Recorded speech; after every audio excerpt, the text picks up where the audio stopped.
Bom, boa tarde a todos, tá? Hoje mais uma ação do Olhar 90, tá? Nós mudamos um pouco, quem faz a parte do cerimonial. A professora Juliana hoje não pôde, ela está com um outro compromisso, assim que ela terminar, ela vem, tá? Mas hoje a gente vai está recebendo o professor Leandro Nunes. Ele é professor daqui do campus, professor da matemática, né? É um prazer e bem-vindo, Leandro. Como você disse, acho que a maioria você não conhece, né? Mas ano que vem estamos aí. Vou apresentar o professor Leandro oficialmente. O professor Leandro possui graduação em licenciatura plena em matemática pela Universidade Federal do Mato Grosso do Sul, mestrado em matemática pela Universidade Estadual Paulista. Atualmente é doutorando em Física e Astronomia pela Univap. Como professor, trabalhou como servidor municipal no ensino básico na cidade de Presidente Venceslau. Posteriormente, como servidor estadual paulista na cidade de Rio Claro. Contratado como professor substituto na Universidade do Mato Grosso do Sul, no campus de Paranaíba. Atualmente, desde 2014, trabalha como professor adjunto na Universidade Federal de Mato Grosso do Sul, em Aquidauana. Tem experiência na área de matemática, educação, ensino, física, astronomia, com ênfase em análise, teoria de medida e clima espacial, atuando principalmente nos seguintes temas: integral de Riemann e Stieltjes, integral de Lebesgue e equação de Gleich-Shafranov. Bem-vindo, professor Leandro, tá? O espaço Obrigado. É todo seu, esteja à vontade, na verdade a casa é sua, né? Então fiquei muito feliz com o convite, agradeço aí o convite, a Juliana que me convidou, né? Mas eu sei que o convite é do curso. Fico feliz aí de estar conversando com os alunos. Uma boa parte deles eu não conheço, estou 3 anos e meio já fora, nessa labuta aí para pegar o doutorado, conseguir terminar o doutorado. Mas fico feliz de falar um pouquinho da trajetória, né? Como que eu conheci essa área de pesquisa, enfim, talvez também mostrar uma possibilidade a mais aí para os alunos do curso, para aqueles que estão pensando em continuar os estudos aí, fazer pós-graduação. Então, seria interessante, né? Então, cumprimento todo mundo aí, tá? Quem não me conhece, em breve aí, de repente, ano que vem, né, com certeza, vamos estar todo mundo junto aí. E aí eu volto ao curso, né, ministrando disciplinas, enfim. O que eu queria falar, né? O que eu preparei para cá, né, para o encontro? Primeiramente, eu mesmo nunca me imaginei fazendo a pós-graduação que eu estou fazendo. Então, preciso ser claro, né? Não era uma possibilidade na minha cabeça. Por que eu estou fazendo uma pós-graduação em Física e Astronomia? Foi porque eu tenho um amigo que fez, e ele é um amigo bem próximo mesmo, né? Ele morou comigo na época do mestrado, ele fez o mesmo mestrado que eu, inclusive Maranhão. Então, para os alunos aí, existem as estaduais, né? E o salário na estadual, por exemplo, é bem diferenciado. Essa do Maranhão, ela paga muito bem. Então, fiquei interessado também. Ia prestar concurso lá, estava tudo certo. Aí, acabei prestando aqui primeiro, passei e resolvi ficar devido à distância com a família, né? Porque aqui, com certeza, fica mais perto para ver minha família. Tá, então eu conhecia... Eu tenho esse amigo em comum que, por um acaso, ele começou a fazer. E fiquei nessa de buscar uma pós-graduação, fazer um doutorado, estava olhando as possibilidades, poderia ser na matemática aplicada, na educação mesmo em Campo Grande, né? A Suzy sabe, eu frequentei lá o curso, fiz algumas disciplinas e tudo mais, até tentei, enfim, né, o campus e conversar com os professores, né? Como que seria, né? Não tinha nem ideia, não tinha nem noção. E agora, o que vai estudar? Sim? Melhorou. Eu fui lá, dei um reset na internet aqui. Coloquei aquela de fibra, né? Diz que é a melhor que tem na cidade, vamos ver. Então, acabei conhecendo o programa de pós-graduação, entrei, gostei. Eu vou apresentar para vocês, então, aqui um pouquinho do que seria física e astronomia, o que estuda na física e astronomia, tá? O que tem de matemática, tem muita matemática na física e astronomia também, porém, como a pós-graduação, o próprio nome diz, né, a ênfase é em física e astronomia. Então, para quem realmente pensa aí, de repente, porque gosta, né, tem muita pessoa que sempre sonhou, pô, queria ser astronauta, gosto muito dessa área de astronomia.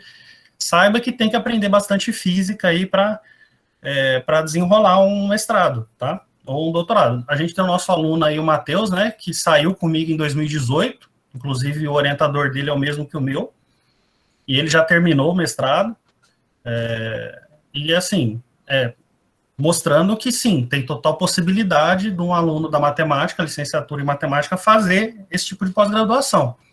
Tá? É até bastante enriquecedor, digamos assim, né? Você aprende outras coisas, você sai um pouquinho ali da matemática, tal, aprende outras coisas além da matemática, tá? Então, vou colocar a apresentação aqui, vamos ver se... Tela inteira, né? Vamos ver aqui. Tá. Agora eu vou ter que... Quando eu compartilho a tela, tá, vou colocar isso daqui que tá o... Não, primeiro você tem que clicar na sua tela lá, tela inteira, clica na tela que aparece para você. Compartilhou aí? Sim. Sim. Deixa eu abrir aqui a apresentação. E agora? Sim. Sim. Estão vendo aí? Estamos. Ah, então tá bom. Então, o tema é Física e Astronomia, né? Uma possibilidade de pós-graduação para licenciados aí em matemática. Eu peguei essa frase aqui, uma frase bem antiga, mas que eu gosto muito, que diz o seguinte: sem a matemática, não poderia haver astronomia, sem os recursos maravilhosos da astronomia, seria completamente impossível a navegação. E a navegação foi aí o fator máximo de progresso na humanidade. Amoroso Costa. Essa frase ela é bem antiga, e mostra que né, já dá indícios aí dessa relação bem próxima entre a matemática e a astronomia. Tá? Qual que seria a base, então, moderna da astronomia? Né? O que se usa para entender mais a astronomia? Eu vou falar um pouquinho que é a astronomia primeiro. A astronomia ela é considerada a ciência que estuda a evolução e a formação dos corpos celestes, ou seja, astros, que se encontram no espaço sideral, como planetas, estrelas, entre outros. Tá? Então, tudo que está fora aí do nosso planeta, tá? Essa astronomia é a responsável por estudar. Tá? A matemática, como a gente já sabe, estuda, a ciência que estuda por método dedutivo, objetos abstratos, como números, figuras, funções e as relações existentes entre eles. Tá? Física, ciência que investiga as leis do universo, no que diz respeito à matéria e energia, que são seus constituintes e suas interações. E eu coloquei também a computação, né, porque eu coloquei como cômputo, cálculo, contagem, operações matemáticas ou lógica realizada por regras práticas pré-estabelecidas, ou seja, o algoritmo, né. Então, tudo que eu consigo transformar em algoritmo, que vai fazer de forma repetitiva, nós fazemos isso através de computação. Então, tem aí é importantíssimo hoje em dia, a astronomia não estaria no pé que está se não tivesse a computação e as programações aí que a gente consegue fazer, tá? Isso daqui é para mostrar que essa é a base, né? No final das contas, no final do dia, é isso que importa, para você pesquisar em astronomia, em física e astronomia, além de física e astronomia, tem matemática e tem muita computação também. Aí, dependendo da área que você vai, a área de pesquisa, você pode ter um pouco mais de biologia, um pouco mais de química, a gente vai ver um pouquinho dessas áreas, tá, um pouco mais à frente. Vou falar um pouquinho agora das contribuições à astronomia feita por matemáticos. Por exemplo, Eratosthenes descobriu a distância do Sol e da Lua em relação ao nosso planeta e dimensionou o diâmetro do planeta Terra. Inclusive, eu acho que esse cálculo é bem conhecido aí do pessoal que estuda matemática, acho que usa trigonometria, enfim. Não trouxe ele aqui, mas é só para citar, né, algumas contribuições. Ptolomeu é um estudioso grego, desenvolveu o sistema geocêntrico, né? Foi autor da obra O Grande Tratado da Astronomia. Esse modelo geocêntrico é quando acreditava-se que a Terra era o centro do universo, tá? Então, a Terra era o centro do universo e tudo mais girava em torno dela. Aí, Nicolau Copérnico, né, matemático e astrônomo, autor da teoria heliocêntrica do sistema solar, a ele é atribuída a descoberta do movimento de rotação e translação, tá? Nicolau é considerado o pai da astronomia moderna. Então, aí já, para o modelo que a gente já conhece, né, onde o Sol está no centro do universo, né, do nosso universo, pelo menos, e Nicolau Copérnico foi que contribuiu com relação a isso. Tá? Kepler acreditava que a matemática fundamentava os fenômenos da natureza e que o Sol ocasionava os movimentos relacionados ao sistema solar. Tá? O Kepler, ele trabalhou muito com essa parte de ópticas, de lentes, tá? Então foi ele que possibilitou, por exemplo, os astrônomos terem telescópios aí, né? Ou melhorarem muito a questão da resolução, né? De olhar para os astros, né? Daqui da Terra e conseguir enxergar cada vez mais longe. Tá? Aí Galileu Galilei conseguiu provar as teorias de Copérnico, tá? Ou seja, usando um telescópio. Então aí já no século XVII, mais ou menos, né? 18. E Isaac Newton conseguiu criar as leis que são utilizadas na nossa realidade, como por meio de equações diferenciais, como, por exemplo, a lei da gravitação universal. Para quem não sabe, essa lei da gravitação, por exemplo, você tem dois corpos, né, de massa M1 e M2, esses corpos, eles se atraem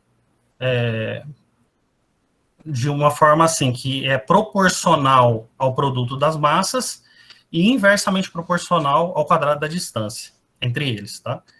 Então, aí começou a surgir essa questão das equações, entrando na questão das leis físicas e tal, começou muito por aí, né, por Isaac Newton. Na verdade, isso tudo aqui é só para mostrar que a matemática sempre foi importante aí no desenvolvimento da física e astronomia, tá?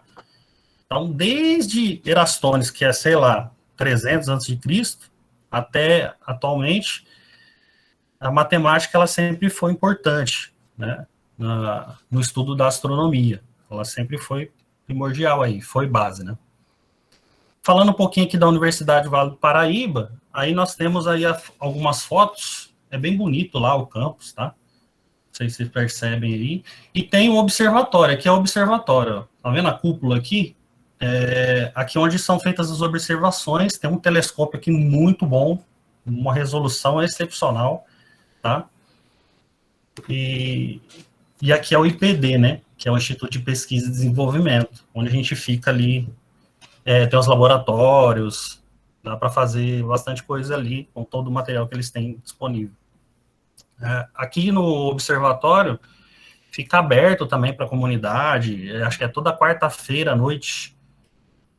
Aí tem aulas, tem palestras, os próprios doutorandos também acabam contribuindo, né, com as suas pesquisas ali, falando alguma coisa para o pessoal mais leigo, né, que quer entender um pouquinho mais de astronomia e tal, aí acaba montando uma palestra ali, e aí depois tem, de repente, uma observação do céu, é bem interessante, tá? E ali tem um folder da pós-graduação, né, mestrado, doutorado, física e astronomia, somos atualmente conceito 4, na CAPES, mas um 4 com gosto de 5, porque faltou, acho que muito pouco para, na última avaliação, para ser 5. Acho que foi um quesito lá, só que acabou não alcançando o que precisava para ser 5. Então, assim, estamos bem próximos aí de estar no conceito 5. Vamos ver como que vai desenrolar as próximas avaliações aí. Tá. Área de pesquisa na Univap, né? Então, geral aí das linhas de pesquisa. Temos a astrofísica, que estuda o quê? Supernovas, astrofísica extragaláctica, astroquímica experimental, física solar, simulação numérica de galáxias em colisão. Essa parte de simulação numérica é importantíssima, a parte de computação, tá? Percebam aí, astroquímica, né? Então, ó, química, física, simulação, ou seja, computação, tá? Então, é só para chamar a atenção do que está por detrás de estudar esses astros, né? Então, a astrofísica, a física espacial, que é a física da atmosfera superior, física da ionosfera, física da mesosfera, estudo de acoplamento, física da relação Sol-Terra. Essa parte da física espacial, ela começa, então, dentro da Terra, né? Ionosfera está dentro da Terra, que é uma camada que ela é muito importante para a gente aqui, questão de GPS, de transmissão de rádio, de ondas, enfim, é uma camada ionizada nossa, né, dentro da Terra. E também temos a parte da física em relação Sol-Terra, que é clima espacial. Essa é exatamente a área de pesquisa que eu me encontro, tá? Então, tudo que acontece até que dentro da Terra, né, mas no caso nosso, mais em especial, quando você sai do planeta Terra até o Sol, o que está entre esse intervalo é de interesse do clima espacial, tá? E veja que tem física solar, tanto na astrofísica como na física espacial, mas são com conotações um pouquinho diferentes. Aí tem a física da matéria condensada, que aqui estuda propriedades termodinâmicas das ligas amorfas de carbono, nitrogênio, hidrogenadas, estudo de composição da bioquímica da pele humana, por exemplo, né, por espectroscopia, Raman in vitro. Então, isso daí é parte muito mais de laboratório, tá? Eu nem tenho tanto conhecimento para falar isso, só estou trazendo para efeito de curiosidade mesmo. Então, estudo da composição bioquímica dos materiais biológicos, por espectroscopia, Raman, a mesma da questão da pele, né, e diagnóstico de doenças por nanosonda. Essa parte aqui tem, inclusive, um link com a NASA, eles desenvolvem materiais ali bem avançados, tá? Vários tipos de materiais. E essa questão da pele aí, a questão dos queimados, né, regeneração, tem bastante estudo muito interessante nessa parte aí, que mostra também que estudar uma coisa, por exemplo, que eu, né, enquanto eu não tinha contato com a pós-graduação em física e astronomia, eu ficava pensando assim, pô, por que ficar gastando milhões, bilhões aí com relação a pesquisas no espaço, né? O leigo geralmente pensa assim, né? Para quê, né? Poderia gastar o dinheiro aqui dentro, a gente tem tanto problema aí para resolver, né? Mas tem muito estudo que é feito visando essa parte de astronomia, de resolver problemas que estão fora do planeta, né? De colocar o homem em Marte, enfim, esse tipo de coisa, que acaba depois se tornando benéfico para nós aqui mesmo na Terra, porque traz tecnologias novas, né? Traz soluções para problemas daqui também, tá? Então, isso é bem interessante. E a astrobiologia, que é uma área recente aí, de pesquisa científica, nós temos essa área lá também, apesar de não estar no site, tá? Como área de pesquisa, depois se vocês forem procurar lá, não tá, mas é uma área nova, eu sei que tem porque uma das minhas amigas, ela estuda justamente essa parte, tá? Que é a questão da origem da vida, né? Evolução, futuro, então tudo que é biológico aí, misturado com a astronomia. A questão da vida em Marte, no caso dela, ela faz algumas pesquisas tentando buscar essa questão da vida fora do planeta, tá? Se tem essa possibilidade, e aí ela faz alguns experimentos com algumas bactérias que temos aqui, por exemplo, para verificar se poderia, né, se existiria a possibilidade dessa bactéria sobreviver às condições, por exemplo, de Marte, né, questão de pressão atmosférica, temperatura e tudo mais. Então, é uma área interessante também, tá, astrobiologia. Bom, física da relação Sol-Terra, que é o clima espacial. Essa daí é a parte que eu estou mais envolvido, tá, minha parte. O estudo da atividade solar, das estruturas do meio interplanetário e seus efeitos na magnetosfera e ionosfera. Ou seja, tem a ver com as tempestades geomagnéticas e subtempestades. As auroras, por exemplo, né? Depois a gente vai explicar melhor essa parte aí. Alguns instrumentos que são usados, tá? Então, claro que toda pesquisa, não toda, né? Se não for teórica a pesquisa, ela vai acabar precisando de dados, E aí temos alguns aparelhos aí para buscar esses dados, como a ionossonda, que é essa primeira figura aí, parece um computador, né, essa daqui. Aqui é o seguinte, tem uma antena que fica fora do ambiente, né, você tem um ambiente que tem esse aparelho, que chama ionossonda, e lá fora tem uma antena, ela emite um pulso, e esse pulso ele reflete na camada da ionosfera e volta. O tempo que ele leva para subir e descer, ele é marcado numa forma de um gráfico aqui, né? E isso mostra diversas coisas, tá? Não vem ao caso falar aqui, mas quando você tem alguma alteração, por exemplo, via tempestade geomagnética, ou quando a Terra está recebendo muitas partículas do Sol, isso aqui é alterado e, consequentemente, isso aqui pode ser importante para a nossa tecnologia. Tá? Aqui na segunda figura é o magnetômetro, tá? Mede o campo magnético, tá? De uma certa forma. Nos satélites a gente tem todos esses aparelhos também, claro, de outra forma. Então aqui está um satélite, tá?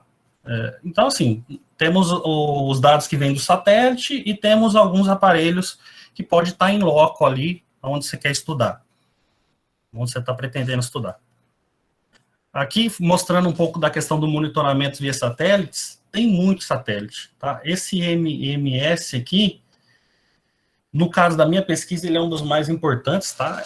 São 4 satélites em forma de tetaedro.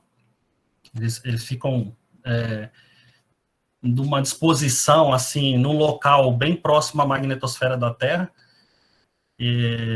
E a ideia é buscar mais dados ali com relação à lâmina de corrente, conexão magnética e outras coisas do tipo, tá? Mas aqui temos vários tipos de satélites, cada um é uma missão da NASA e tem um objetivo, ele fica num lugar específico, e os dados são disponíveis aí, né, são disponibilizados pela NASA, tá? Ou pela agência que o enviou, não é só a NASA que trabalha com isso. Bom, eu vou passar um vídeo aqui, eu não sei se o áudio do vídeo no caso, vocês vão ouvir, tá? Mas esse vídeo eu gravei no meu canal do YouTube, justamente para divulgar algum material em português de clima espacial. Então, eu peguei um vídeo da NASA e tentei colocar um pouco ali, alguma explicação do que está acontecendo. Aqui explica justamente essa relação entre o Sol e a Terra, tá? Tentando dar uma ideia do que seria essa área de pesquisa clima espacial, tá? Vamos ver se... Vou botar do começo aqui. Depois, nas noites do Ártico, a aurora, frequentemente no inverno, arde pelo céu do Ártico. Mas por que será que isso... Dá para ouvir ou não? Dá sim. Sim. Dá? Então tá bom. É porque eu não sei, né? Nunca... acontece? De onde vem isso? Vou contar um pouco mais sobre esse fenômeno. Tudo começa no Sol. Uma estrela de tamanho médio, entre bilhões de outras estrelas em nossa Via Láctea.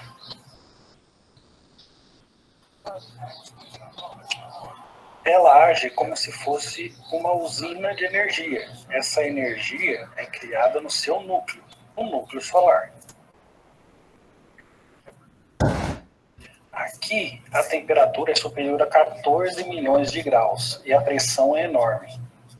Átomos de hidrogênio são exprimidos em outros elementos, como o hélio, e essa reação libera energia nuclear.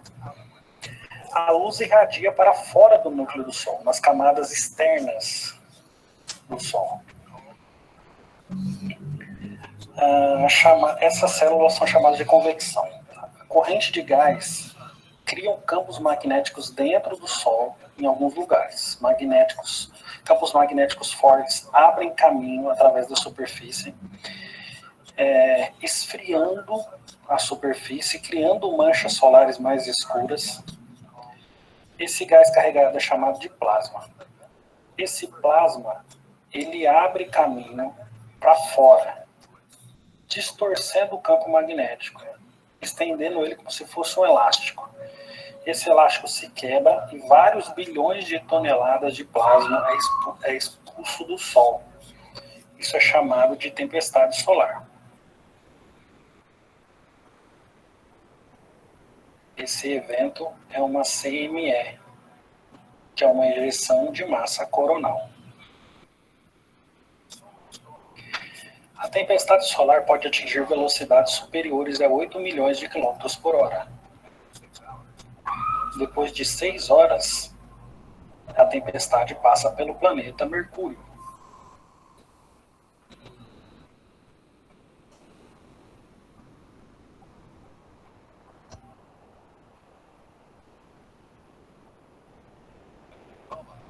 Depois de 12 horas, pelo planeta Vênus.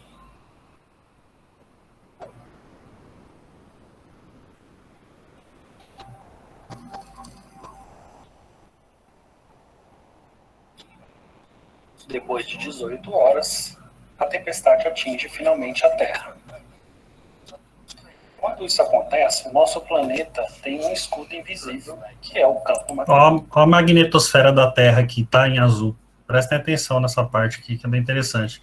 Aqui tem o sentido do campo magnético, tá? Na parte do Sol aqui ele está para baixo e da magnetosfera está para cima. Até o que a gente chama de campos antiparalelos. Magnético da Terra. Esse campo desvia a tempestade, fazendo com que a parte... Veja as partículas entrando aqui, ó, adentrando a Terra, né? Isso só foi possível devido a esse evento que ocorreu aqui, que chama reconexão magnética, tá? O lado diurno é o lado da frente aqui. Que está exposta ao Sol, o lado diurno, né, seja exprimido, o lado noturno seja estendido. Isso faz com que, se os campos estiverem antiparalelos, uma certa quantidade de energia, através da reconexão magnética, entre pelos polos. Essa energia que entra acaba trombando com alguns constituintes da atmosfera, tá? Isso faz com que haja uma interação entre os constituintes da atmosfera e essa energia que acabou de entrar, fazendo com que a gente tenha emissão de luz. E isso cria as auroras.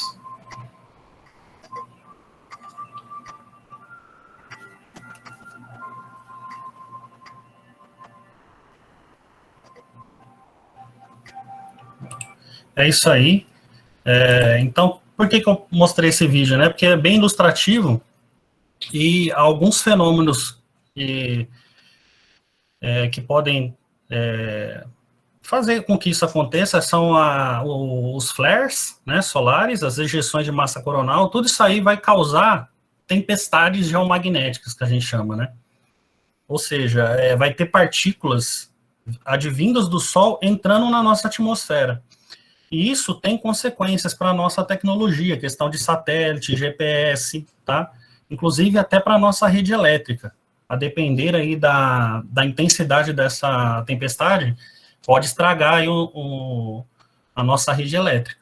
Tá? Aconteceu uma tempestade bem forte, acho que foi em 68, só que a gente não tinha muita tecnologia, né? Então, não atrapalhou tanto.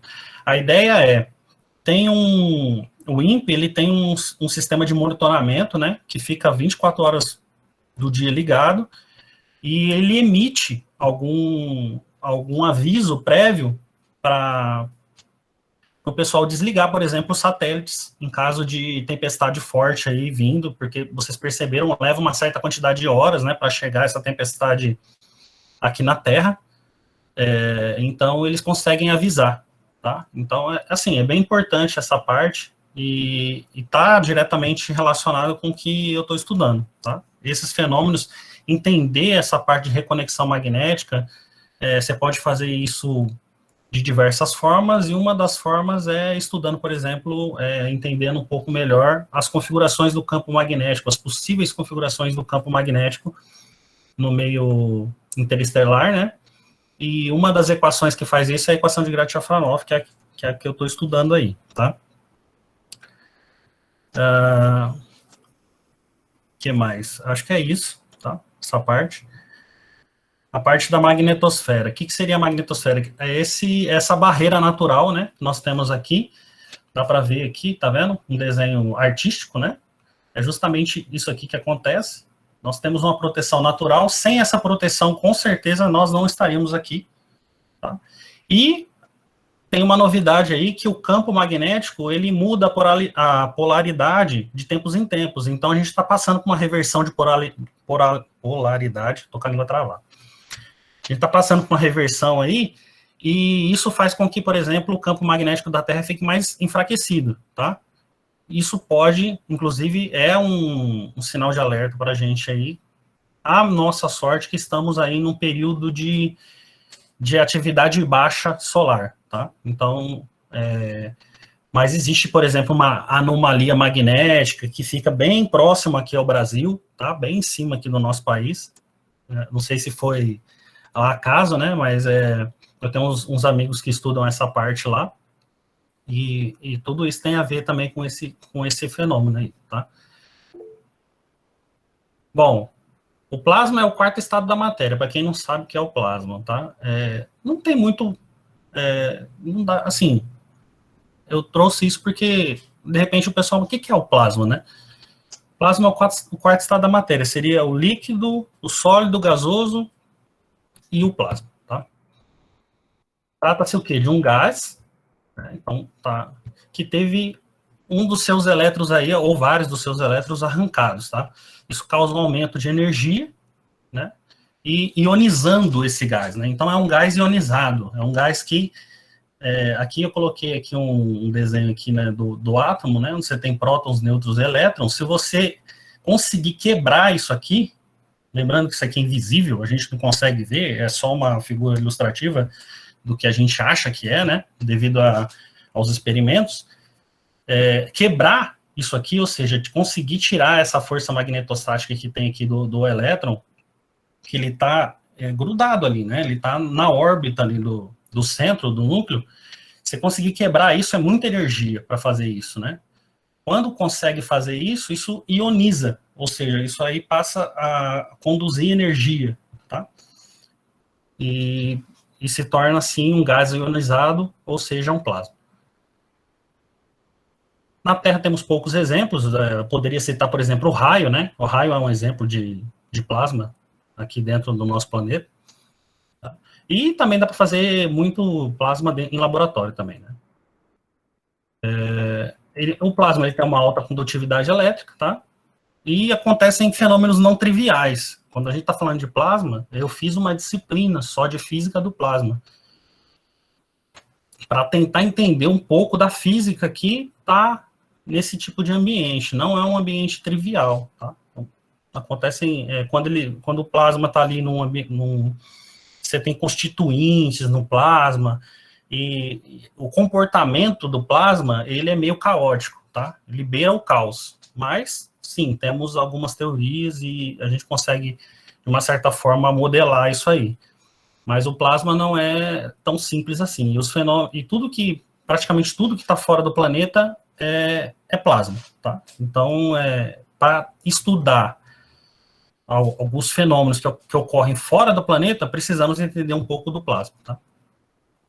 Aqui é a reconexão magnética, né, que vocês viram lá no vídeo, é ela que causa aí as temidas tempestades geomagnéticas. A ciência que estuda esse fenômeno é denominada clima espacial, tá? As condições variáveis no Sol e no ambiente espacial que podem influenciar o desempenho e a confiabilidade dos sistemas tecnológicos espaciais e terrestres, bem como pode afetar a vida ou a saúde humana, né? Então, já falei um pouco disso ali no vídeo, aproveitei, né? Mas é justamente o que ocorre aqui, né? Você tem o campo magnético, ele se distorce a um ponto que ele se reconecta e faz com que a energia que estava ali nas linhas de campo, ela acabam sendo puxadas para dentro da Terra, né? Acabam adentrando, é como se fosse um portal, né? A gente estuda, tem diversas condições em que isso ocorre e tem condições em que isso não ocorre, tá? Então, assim, vai depender de diversos fatores aí, tá? Então, não é sempre que tem essa... não é tão simples assim falar que tem tempestade geomagnética, tá? Tem que ter algumas condições aí para isso acontecer. O que seria a equação de Grad-Safranov? Que é, já entrando um pouco aí no que eu estudo, né? A equação de Grad-Safranov é obtida a partir de considerar um plasma como um fluido único de alta condutividade, imerso num campo magnético, sem colisões. Consideramos sem colisões por quê? Porque estamos no espaço e os constituintes ficam bem distantes um do outro, então a gente pode considerar sem colisões. E considerando no interior do mesmo, acontecem fenômenos de baixa frequência, né, o que permitem aproximação magnetostáticas, ou seja, a gente pode estudar esses fenômenos considerando fotografias, digamos assim, né, não tem tanta interação, tá? Seria mais ou menos isso. E os fenômenos de baixa frequência é porque tem alguns tipos de ondas, que chama, por exemplo, onda Alfvén, que são ondas que estão ali presentes devido a todo esse contexto, tá? Então, ondas que são formadas através de outras ondas, enfim. A equação de Grad-Safranov deriva diretamente das equações básicas do eletromagnetismo e do conceito da teoria cinética em física de plasma. Tá? Então, assim, a junção entre o eletromagnetismo e física do plasma, pensando essas duas coisas juntos ali, a gente parte de algumas premissas, alguns pressupostos, e vai caminhando e acaba encontrando a equação de Grad-Safranov. São duas versões. A versão mais geral se aplica quando a densidade de corrente é definida em função da primeira derivada do potencial vetor magnético, e essa não tem solução analítica, tá? Também trabalhamos com essa versão, ela precisa ser trabalhada com séries de Taylor, enfim, e fazer bastante programação para encontrar soluções dela. E a segunda, mais simples, que eu trouxe para vocês aqui, a versão simplificada, conhecida como equação específica de Grad-Safranov, que se aplica quando a densidade de corrente se expressa em função da exponencial do potencial vetor magnético, tá? A versão que não tem solução analítica, a gente pode tratar ela como problema de Cauchy também, tá? Para quem está estudando aí um pouco essas coisas, eu estou soltando aqui, de repente faz algum sentido para vocês. A equação específica tem soluções analíticas em geral, e a geral somente numérica, tá? Existem pontos neutros, que são pontos onde temos valores de campo magnético tendendo ao infinito ou zero, dependendo do tipo de ponto neutro. E tem o tipo O, o tipo X e o tipo S. Tá? Então, assim, alguma das peculiaridades aí. E de onde sai essa equação de Grad-Safranov? Aqui está o Maxwell, né? E as equações que eu estou falando, né, do eletromagnetismo, são essas quatro aqui, tá? Então, nós partimos dessas equações. Por exemplo, aí tem essa a primeira e a segunda equação a lei de Gauss da eletrostática e magnetostática, tá? Algumas letras aqui, gregas aqui, né? O ρ é a densidade, o μ0 é a permissividade, o epsilon zero, né? O μ0 é a permeabilidade, o E é o campo elétrico, o B o campo magnético, tá? Aqui produto interno, produto vetorial, tudo bem? Só para situarem um pouco vocês aí. O que está dizendo aqui? Vou tentar brevemente falar um pouquinho só para vocês entenderem o contexto aqui, né? A gente está falando de eletromagnetismo, tá? Por exemplo, a primeira lei aqui, essa daqui, ela diz o quê? Ela diz três coisas importantes, que pode existir uma carga elétrica independente no espaço, ou seja, você pode ter só carga positiva ou só carga negativa em algum lugar do espaço, não tem problema nenhum.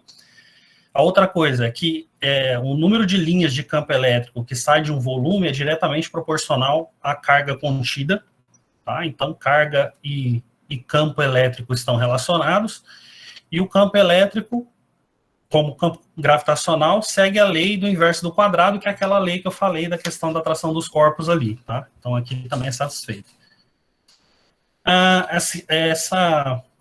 Essa lei de Faraday, não, aqui é a segunda lei no caso, ela simplesmente para dizer que não existe monopolos magnéticos. Ou seja, se eu tenho um ímã, que é o que a gente pensa quando vai falar em magnetismo aqui na Terra, né, seria um ímã.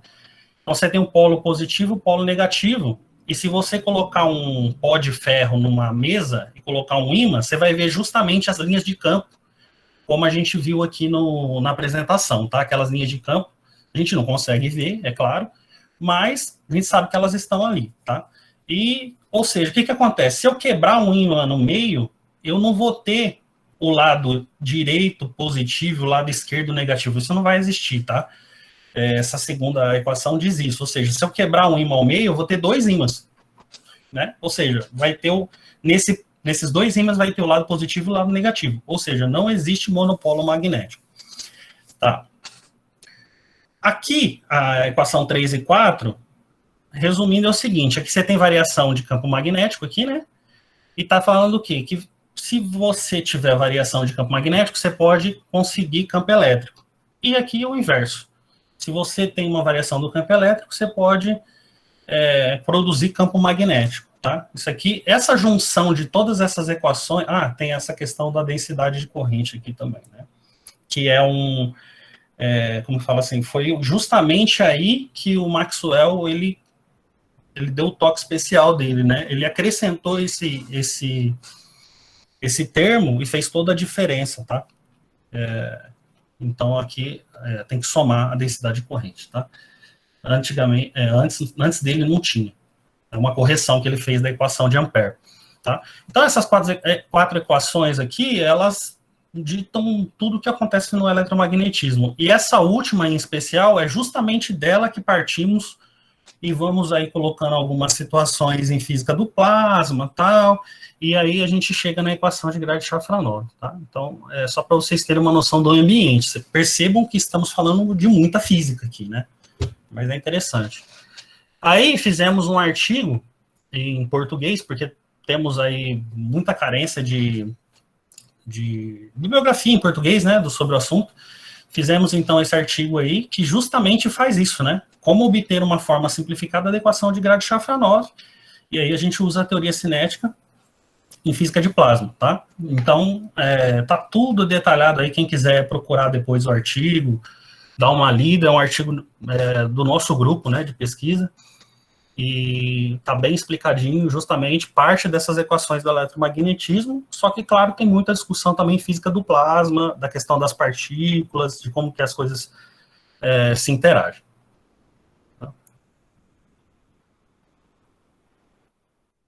A equação de Grad-Shafranov, apresentando ela para vocês, né, depois que faz todo esse estudo, chega-se nessa daqui, que é a simplificada. Primeiro chega na geral, depois chega na simplificada, fazendo algumas simplificações.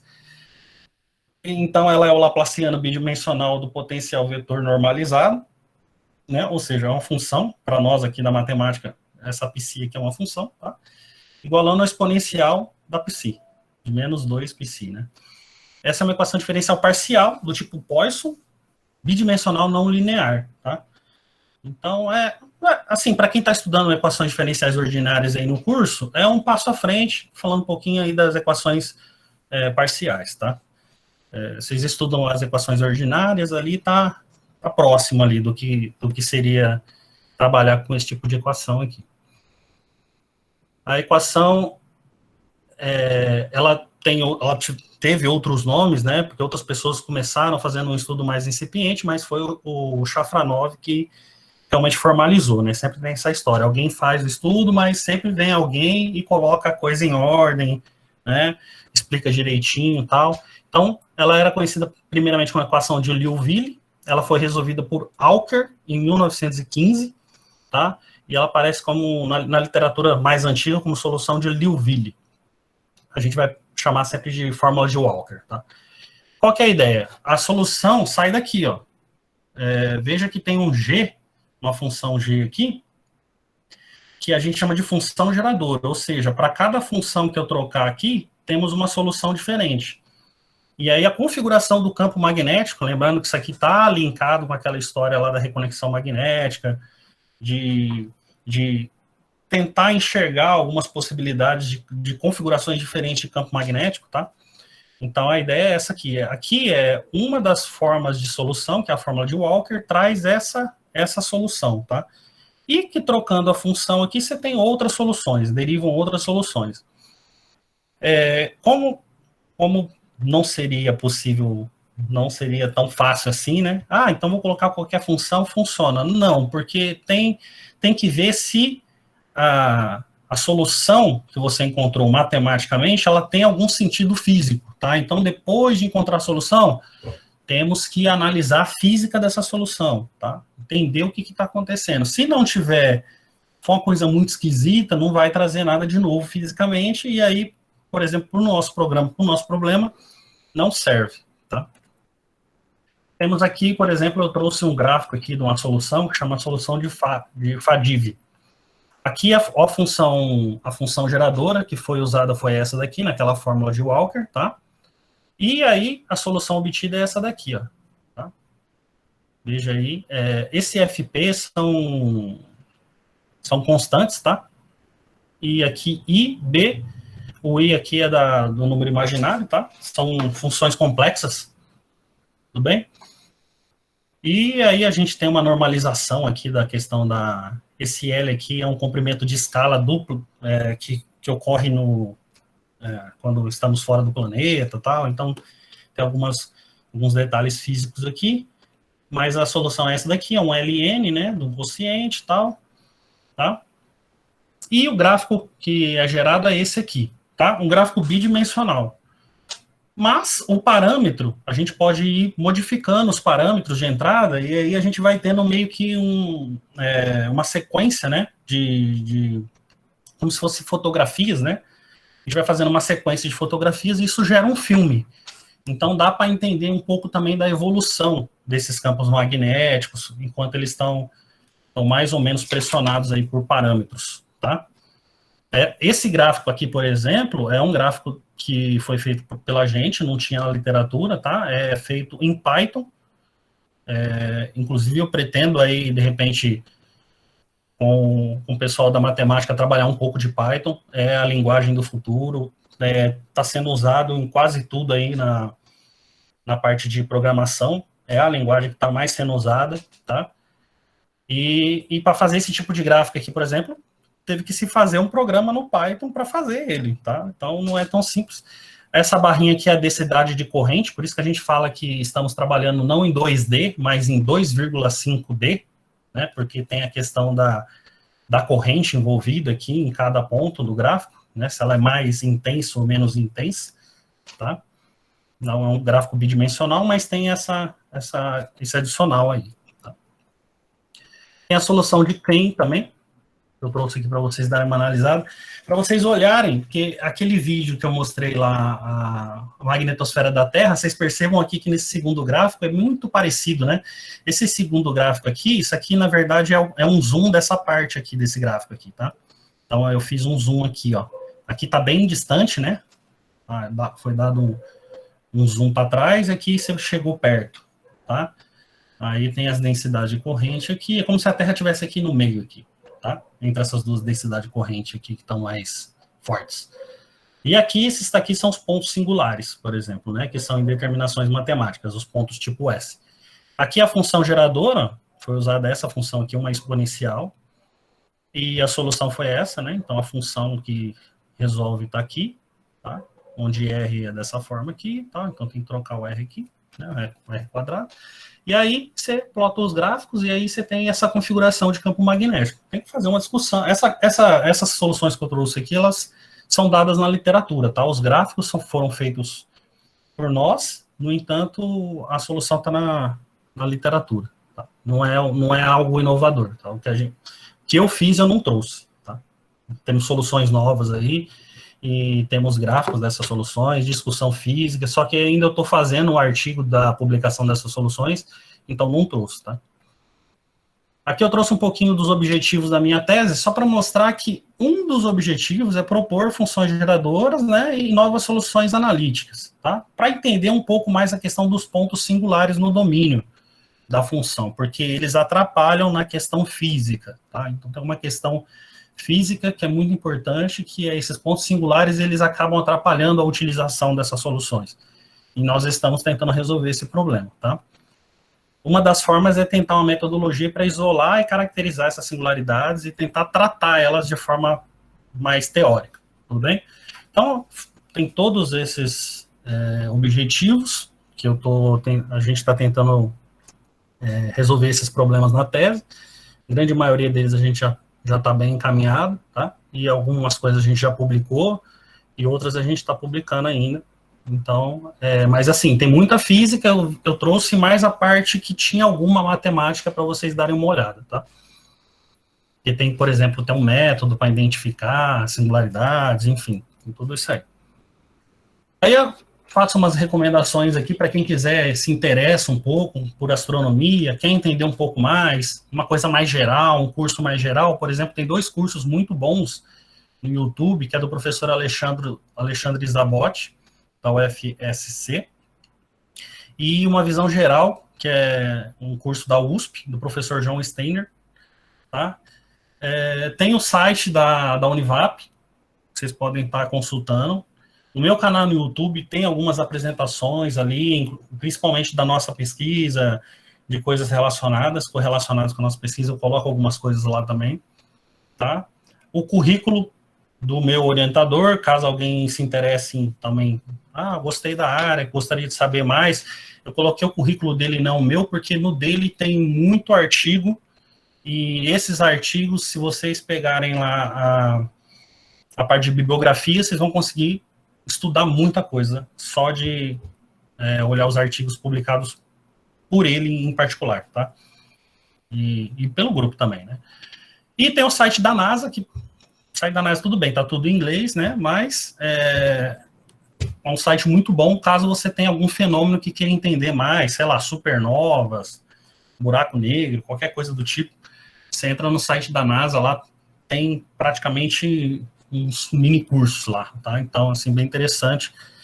Umas fotos, assim, diferentes, enfim, é muito interessante. Para quem se interessar, né, gostar, quiser entender mais. O nosso grupo de pesquisa é Matemática Aplicada à Física Espacial, tá? O Arian, que é o meu orientador, ele que comanda o grupo, tá? E é isso, a gente estuda essa parte aí, tá? Da física espacial.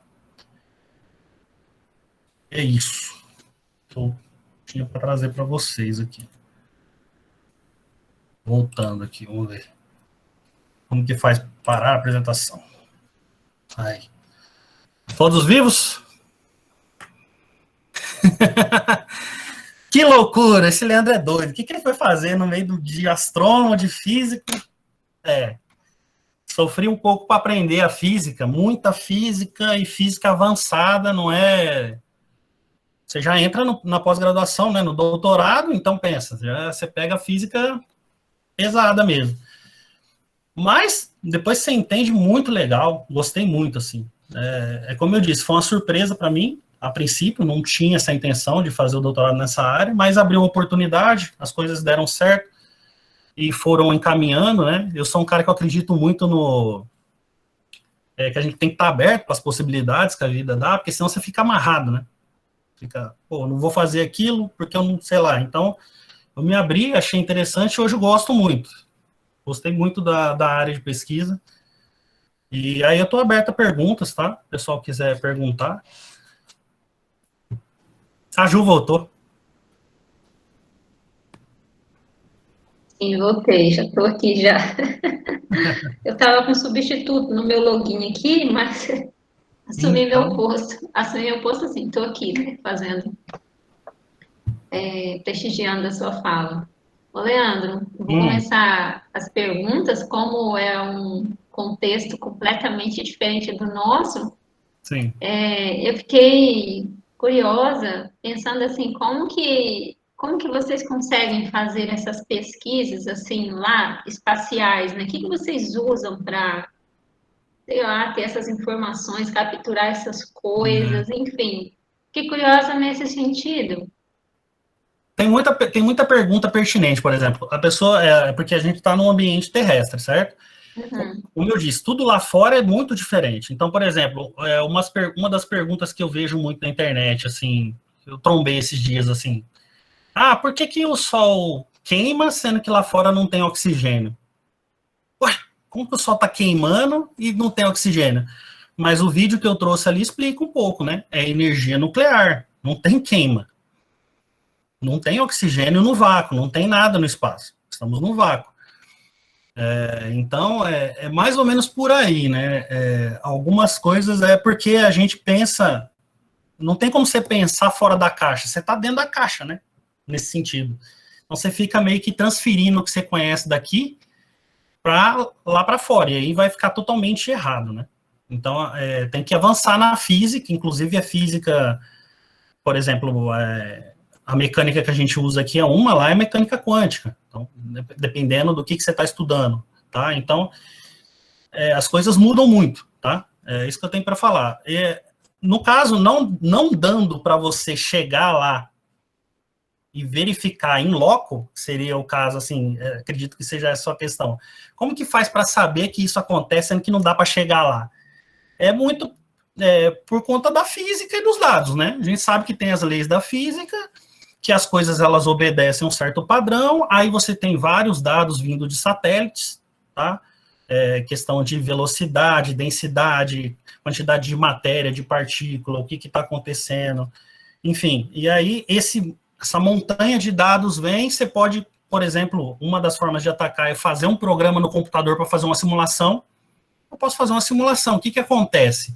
Colocando as leis da física no jogo, sabendo que as coisas devem funcionar de acordo com as leis da física, coloco ali o que tiver de química, de biologia, tal, se eu estou lidando com alguma coisa química ou partículas, enfim, jogo no computador e vejo o que vai acontecer, né? Faço ali um Então, a teste. minha pergunta era mais nesse sentido, assim, tipo, quais tecnologias vocês utilizam? Porque com certeza não dá para ir nesses lugares. Não dá. Se vocês conseguissem, estariam... Sei lá, já estava frito, porque só aquele que você falou lá que protege a terra e tudo mais. Enfim, é no sentido de tecnologias mesmo, né? Por exemplo, se não tivesse esse campo magnético envolto na Terra, nós estaríamos mortos, porque o Sol, a partícula que o Sol solta é radioativa, né? A gente ia morrer facilmente. Tá? Mas a ideia é essa, tem diversas formas de atacar dependendo de cada um dos problemas, tá? Então, você tem sistemas semi-empíricos, empíricos, a partir de simulações. Então, depende da pergunta, cada pergunta vai sugerir, de repente, uma forma de abordar. E tem missões da NASA específicas, né? Por exemplo, tem uma área que está muito, assim, em voga, tal, a NASA lança, de repente, novas tecnologias, novos novos aparelhos com mais precisão e joga um satélite específico para isso, que eles chamam de missões, né? Então, por exemplo, tem uma missão que está finalizando agora, que tem um satélite que está indo de encontro ao Sol, ele vai até explodir, tá? E ele está coletando dados a todo momento e trazendo esses dados para a gente. Então, esse, por exemplo, é para entender um pouco mais do que ocorre no Sol, em específico. Então, a física solar, o que ocorre lá? Não é simples. Por exemplo, a gente sabe que o Sol ele vai deixar de existir daqui 4,5 bilhões de anos, nós não estaremos aqui. Tá? Tudo bem, vocês não vão estar aqui, nem eu, não tem problema. Mas ninguém vai estar aqui. 4,5 bilhões de anos é o fim do mundo, não interessa se você é cristão ou não é. Tá? Como sabemos disso? Porque estudamos o Sol, em específico, e sabemos o que ocorre com uma estrela dentro de uma Via Láctea, porque já olhamos outras estruturas fora da Via Láctea, né, de outras estrelas que explodiram e levou tudo junto. Tá? E o Sol não é diferente. Tá? Então, assim, são curiosidades, né? Porque o que você vai fazer com essa informação? Não vai fazer nada. Mas é interessante de saber que tudo isso é estudado. Tudo isso é estudado, é uma área de pesquisa, o pessoal publica, tem que provar isso, né? Tem que trazer os cálculos, não é simplesmente falar, achar que vai dar certo, não. Tem que trazer a conta por detrás, o que está acontecendo. E é engraçado que muita das pesquisas que o pessoal fez teórico, que concluiu certas coisas, muitos anos depois conseguimos com tecnologias novas, aparelhos novos e tal, visualizar aquilo acontecendo e realmente o cara estava certo. Então, realmente a teoria ela é muito forte nesse sentido, tá? Para buscar buscar entender o que está acontecendo fora do planeta Terra.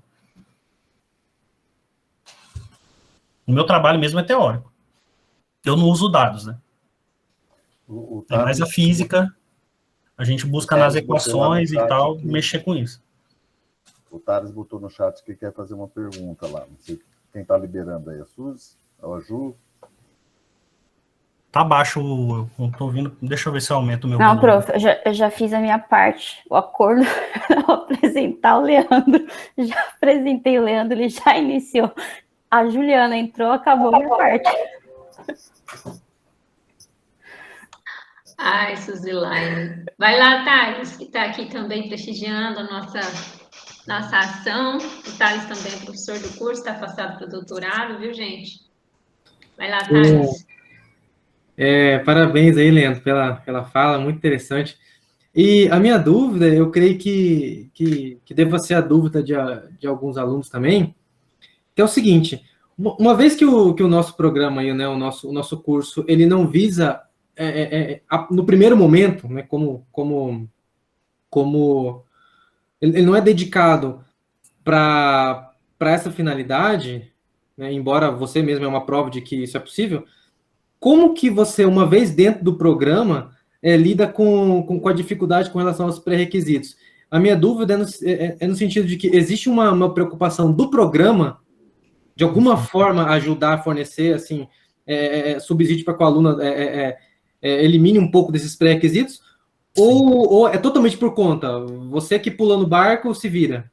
Então, porque o que acontece? Como a astronomia ela acaba precisando de esforços de diversas áreas para evoluir, não tem um profissional pronto para astronomia. Tudo bem, você pode sair, fazer a graduação em astronomia, tudo bem. Que existem poucos, aliás, né? Existem, se eu não me engano, acho que 4, 5 cursos de graduação em astronomia no Brasil. Então, devido a essa dificuldade que o curso, ele pega, por exemplo, o biólogo, químico, várias engenharias, os físicos, os matemáticos, tá? Porque a ideia do curso é essa, ele dá a base nas disciplinas. Então, por exemplo, eu escolho as disciplinas dentro daquilo que eu vou pesquisar. Tem uma grade de disciplinas. Eu, em vez de ficar perdendo tempo estudando todas as áreas da astronomia, astrofísica, não sei o que, não. Eu vou para a minha área, vou ver o que acontece na minha área e a física envolvida na minha área, e eu estudo física, que está envolvida, e estudo a parte de astronomia nas disciplinas. Tá? Então, você faz isso no mestrado e no doutorado. É uma preocupação do programa, né? Inclusive, a parte de Python eu aprendi numa disciplina, no curso. Então, claro que depois você tem que tentar, eles te dão uma base ali, né? Não vai resolver para você, assim, digamos assim, mas vai te dar uma noção, te dar um caminhamento, te dar uma direção, né? Você não senão você fica cru, né? A minha preocupação imagina só, né? Alguns alunos veem, nossa, que legal, eu curti pra caramba a ideia, quero entrar, mas o que eu faço com a física que muitas vezes eu não sei, que eu já julgo insuficiente para encarar um programa já voltado para física e astronomia, né? Então. Não, se fosse um programa de física, complicado. Mas como é física e astronomia, o professor ele já traz você para o programa, porque no meu caso, né? Pô, tem essa equação aqui, o cara é da matemática, vamos trazer ele aqui, porque ele já tem um conhecimento muito bom de matemática. E o que faltar de física para ele, você discute com o orientador. O orientador é físico. Então, você aprende com ele muita física e ele aprende com você matemática. Porque eu jogo métodos diferentes. Vocês atacaram por aqui, mas também dá para fazer por essa forma aqui. Vamos tentar isso aqui. Então, é uma ajuda que eu trago, porque eles também não são matemáticos. Então, é assim, é uma união de forças. Por isso que você pode ver que eu nunca falo no singular. Eu fiz. Não foi eu que fiz. É sempre o grupo. Eu levo alguma coisa, ele traz outra, a gente discute, vê se faz sentido, escreve os artigos juntos. Então, tem tudo isso. E é assim, é para ser assim o programa, porque ele é interdisciplinar o programa. Essa parte de astrobiologia mesmo, nossa, só tem muita biologia e tem muita física. O biólogo não sabe física, Imagina um biólogo com física. Então, pensa, aí um ajuda o outro, né, nesse sentido. Mas realmente foi o que me assustou. Porque que eu fui até o programa, fui conversar com o professor, porque eu falei, meu Deus do céu, se eu tiver que aprender as coisas do zero para chegar num nível de doutorado, para defender uma tese na física, eu tô enrolado. Falei, ferrou. Mas aí eu conversei com o meu orientador e falou, não, Leandro, não é bem assim. Você vai, claro, aprender bastante física aqui, você vai se envolver com isso. Inclusive, eu tô até brinquei com o João Batista esse dia, eu falei, professor, acho que eu esqueci matemática, não pego mais em matemática, é física, astronomia, mexendo com essas loucuras aí, eu falei, quando eu voltar da aula, eu vou ter que estudar de novo. 4 anos sem ver, pensa. Mas é isso, mas é assim, abriu muito a cabeça, assim, eu gostei muito de fazer. Se o aluno já se interessa por astronomia, é uma possibilidade. Então, a ideia de trazer essa conversa é isso. Totalmente possível, dá para fazer e, com certeza, agrega muito. Né? Você aumenta muito o seu conhecimento aí, mais geral, digamos assim, das aplicações e tal.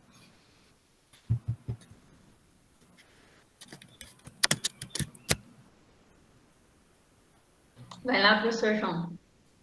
Professor João está na fila. Ok, boa tarde a todos.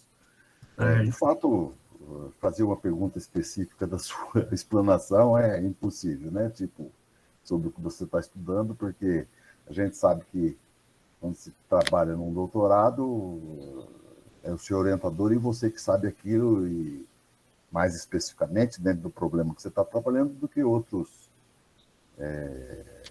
pesquisadores que possam estar envolvidos. Então, a pergunta do Thales eu acho que foi muito interessante, que ela aborda, eu acho, exatamente o propósito da sua fala, né, que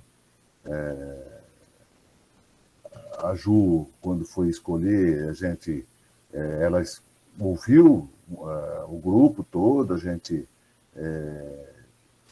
fez uma listagem de possibilidades de trabalho, de apresentações, e aí surgiu a ideia de você falar um pouquinho a respeito disso. E o que o Thales falou, e a pergunta que ele fez, no primeiro momento, tipo, e o próprio Leandro falou muito, pode deixar um pouco de assombro e assustar um pouco os ouvintes, nós leigos, né, na área. Mas isso é o normal de qualquer pessoa que vai estudar alguma coisa diferente. Se ele soubesse, ele não precisaria estudar. Então, quando ele vai estudar, muitas coisas novas são propostas que ele terá que aprender, né? Não fiz na graduação física. Não, mas você vai aprender a física que você precisa, como o próprio Leandro coloca. De repente, se o problema que vem no seu colo para você trabalhar mexe com biologia ou com química, você vai aprender aquela química necessária para abordar o contexto que você vai ter que trabalhar, desenvolver, produzir nele, né? Então, para os alunos, essa questão, essa linguagem, que é uma linguagem muito técnica, né, não deve assustar vocês, não. Isso daí, não tem como o Leandro, por exemplo, conversar com a gente sem usar essa linguagem, porque como que ele vai explicar alguma coisa sem falar no eletromagnetismo, nos plasmas e nas equações do nome lá, o BS lá, que eu não sei nem quem é, mas não tem como, né? Então, ele teria que, de certa forma, mencionar essas coisas, né? Mas só tipo assim, para trazer uma atração ou curiosidade, né, para você, o que seria fazer um doutorado em física astronomia. Se você for fazer um doutorado na área que o Thales está fazendo, a sua matemática vai te ajudar bastante, que você fez na graduação. Porque você tem as ferramentas básicas, mas certamente tudo você vai ter que aprender lá em termos de um nível mais elevado, né? Então, dito isso, eu gostaria que o Leandro só, tipo, além de todo esse esforço na física que você fez, o quanto a matemática, né, da graduação te ajudou e o quanto você, tipo, pôde, se você fosse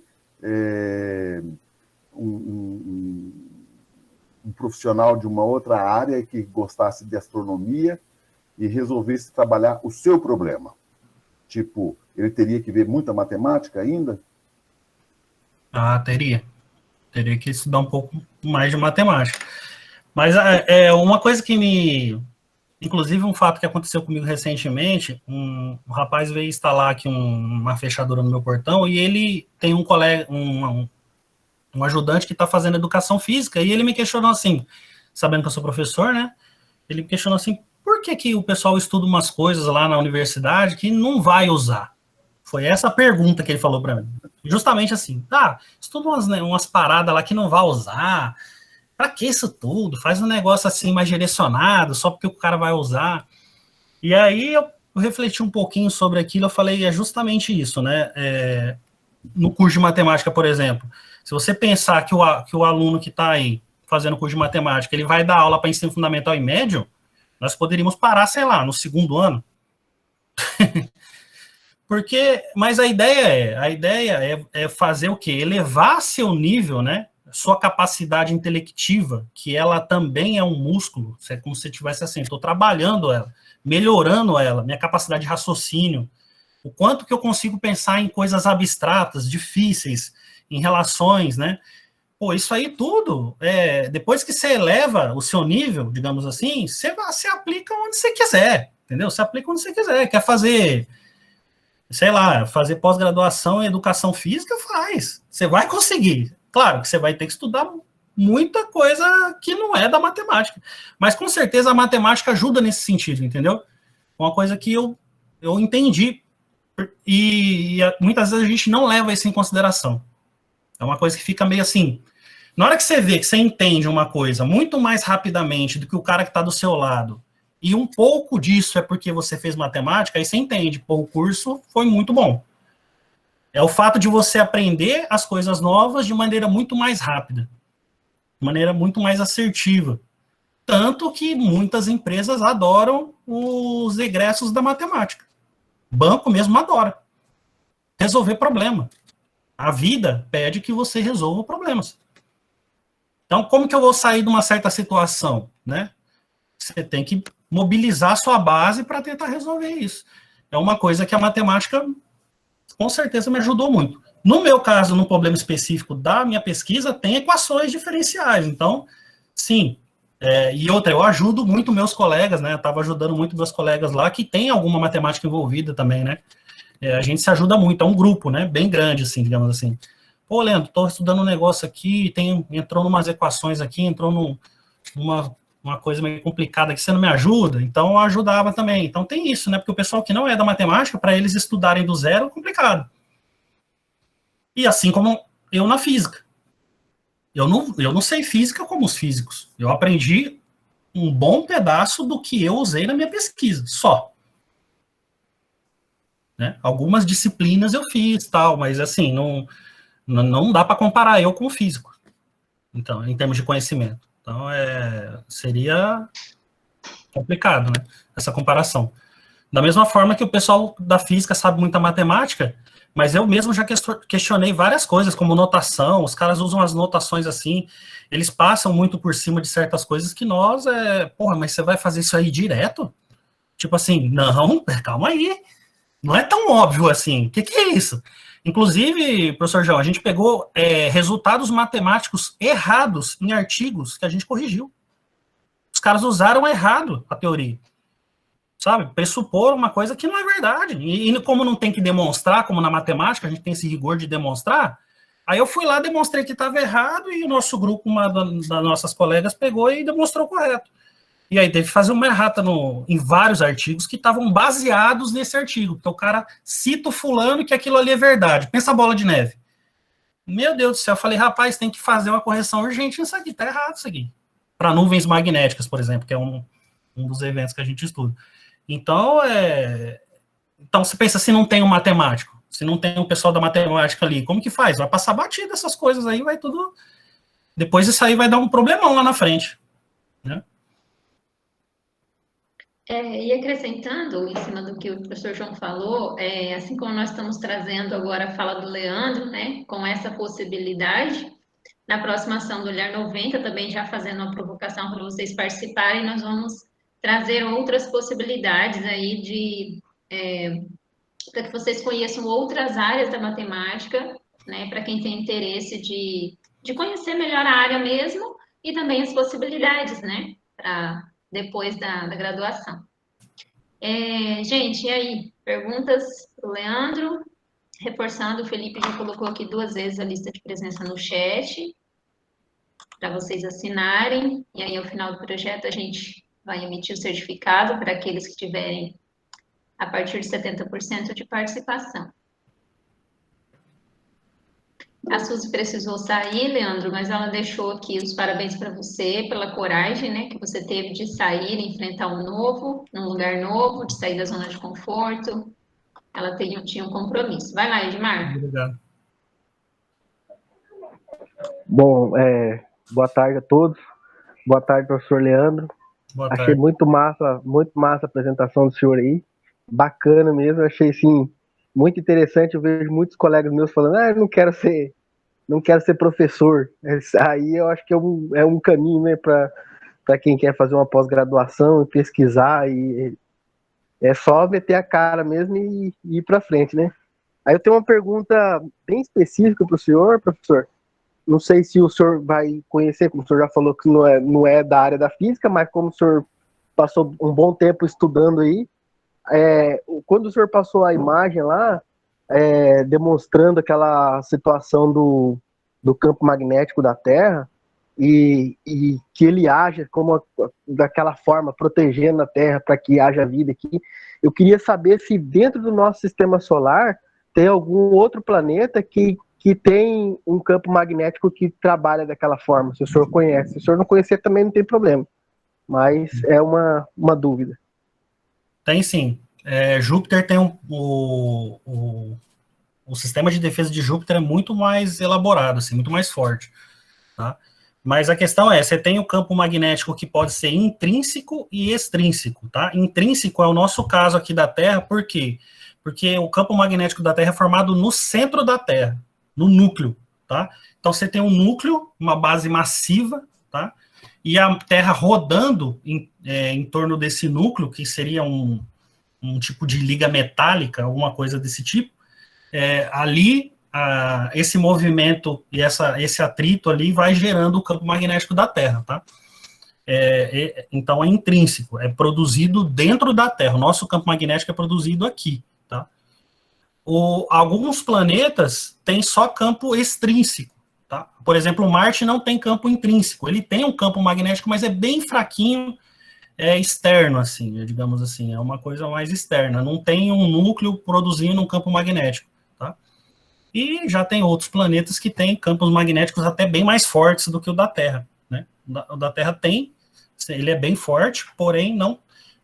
É que assim, as coisas em astronomia, elas são muito grandiosas, assim, os números são muito impressionantes, tem muita coisa que eu nem sei de cabeça, porque vai falar em graus, 14 milhões de graus Celsius, é umas coisas assim que, putz, é muita coisa. Então, sai um pouco a gente não consegue nem imaginar, né, o que seria isso, né, é uma coisa muito grandiosa. Mas sim, tem no planeta, no sistema solar em si, tem planetas com a mesma característica de defesa da Terra. Tá?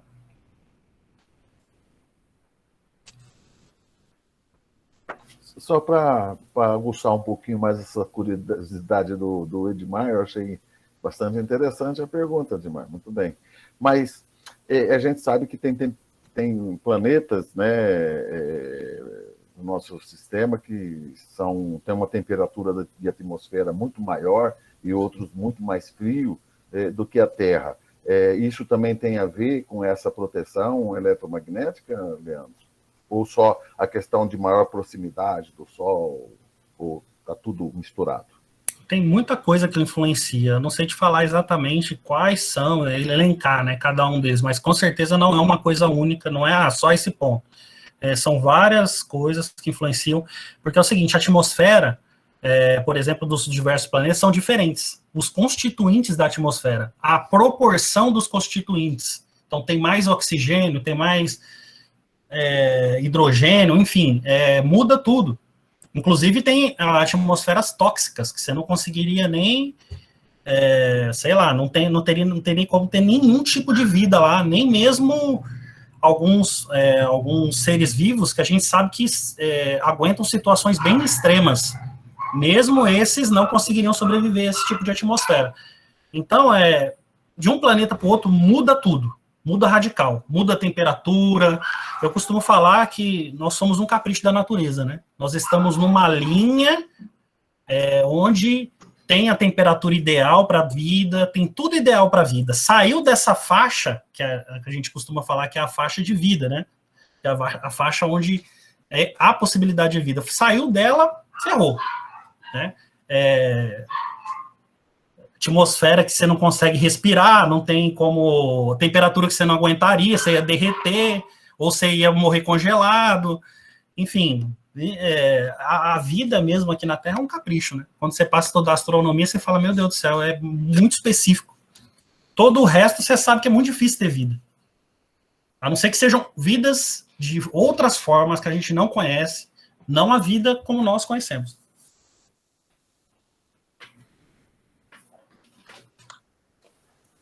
E alguém mais? Essa parte que o João Batista falou sobre a relação com a temperatura, eu também achava que o campo magnético influenciava bastante nisso. Porque, no caso, a gente tem, por exemplo, Vênus, que tem dimensão semelhante, só que não tem um campo magnético. Ou ele é bem fraco. E ele é bem mais quente, né? Então, não só o campo magnético que influencia na temperatura.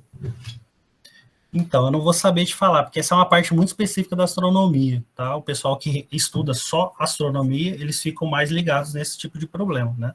Questão de se influencia, e aí eles buscam dados para confrontar e tal.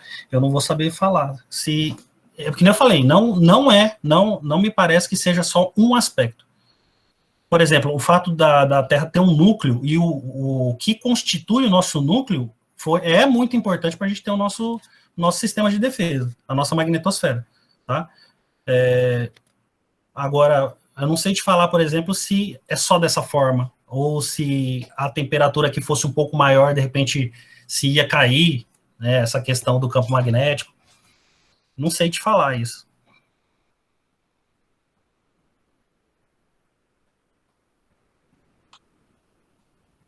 Mais perguntas? Colocações, comentários?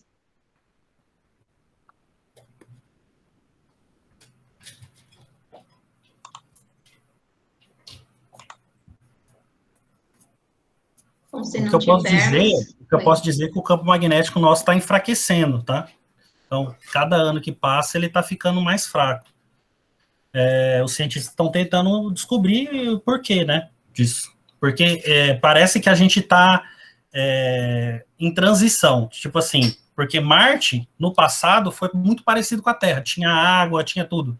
Ou seja, pode ser que a gente esteja numa transição e no futuro a gente tenha que, de repente, sei lá, pular para Vênus, sei lá, porque Vênus vai se afastando, vai entrando nessa parte, vai melhorando a temperatura, vai melhorando a atmosfera, eu não sei.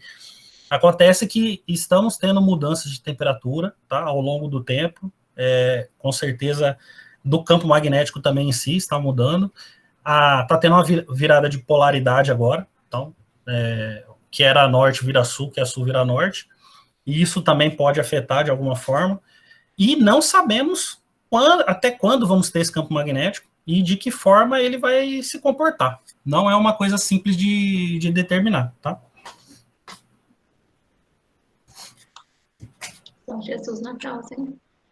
A Mainara está perguntando se tem alguma região na Terra que o magnetismo é presente. A gente tem as pedras, né? As magnetitas, que é uma forma natural de magnetismo, que são os ímãs naturais, digamos assim. Todo ímã é um campo magnético ali, né? Tem presente um campo magnético. E sim, nós usamos no nosso dia a dia muito magnetismo. Na medicina é muito usado, eletroímãs para produzir energia, eletricidade. Então, assim, toda a nossa tecnologia, tudo que a gente entende hoje como inovador, tem alguma pitada aí de eletricidade, magnetismo, em algum nível, né? Em algum nível. Ok. Lembrando que luz é uma onda eletromagnética, e nós temos o campo do visível e o campo do invisível, tá? Então, como que eu sei essa questão da distância entre os planetas, tudo? Como que eu consigo enxergar quantos bilhões de anos luz está na frente? Tudo isso aí vem de eletromagnetismo. É a onda que chega, a gente decodifica ela, vê que frequência que está. Tá? Então, assim, essa parte de eletromagnetismo é muito importante, nessa parte de astronomia.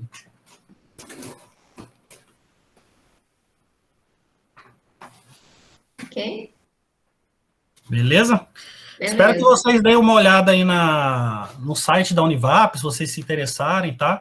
Tem bolsa de estudo, são 2 modalidades de bolsa, uma onde você não paga mensalidade, porque é uma instituição privada, tá? Mas tem dinheiro público ali, porque tem bolsa, certo?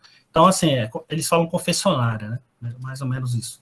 Então, tem bolsa, uma bolsa você não paga a mensalidade, mas não recebe nada. E tem uma segunda bolsa, que essa é mais disputada, que é para o caso, e não é o meu caso, né, porque quem já tem salário não pega essa bolsa, é uma bolsa onde a CAPES paga a mensalidade e te dá a bolsa, ou seja, te dá os 2.200 mais a mensalidade, tá? Então, que a bolsa modalidade tipo 2. Preciso dizer também que já foi mais fácil, porque tínhamos mais bolsas, mas caíram-se os números de bolsas agora recentemente, então, aqueles cortes, né, que tivemos aí recentes, bastante, agora está um pouco mais complicado, mas ainda existe, tá? Então tem a possibilidade de entrar no mestrado lá, no doutorado, fazer carreira lá, como pesquisador, tem até pós-doutorado, dá para fazer mestrado, doutorado, o doutorado sanduíche, o mestrado também dá a possibilidade de você fazer um pedaço fora do Brasil também, muito interessante ali, a possibilidade é muito grande, tá? Na Universidade do Vale do Paraíba. Eu mesmo quase fui para o Chile. Não fui porque a mulher não quis.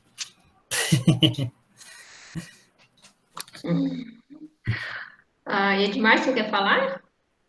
Desistiu?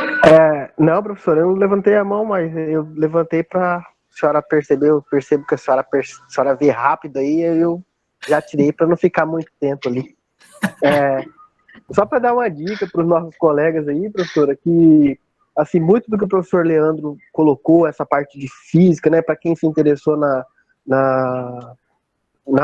nessa pós-graduação, no campus de Aquidauana nós temos o curso de Geografia que tem muitas disciplinas relacionadas, né, a parte de, o professor Leandro falou da questão da formação dos astros, que envolve muito também o estudo da geomorfologia, da geologia, que nós temos no curso de Geografia, e além disso ainda temos o SIG, né, que é o Sistema de Informações Geográficas, e o estudo de satélites, estudo que assim, a gente acaba aprendendo um pouco também sobre essa questão do visível, que o professor falou.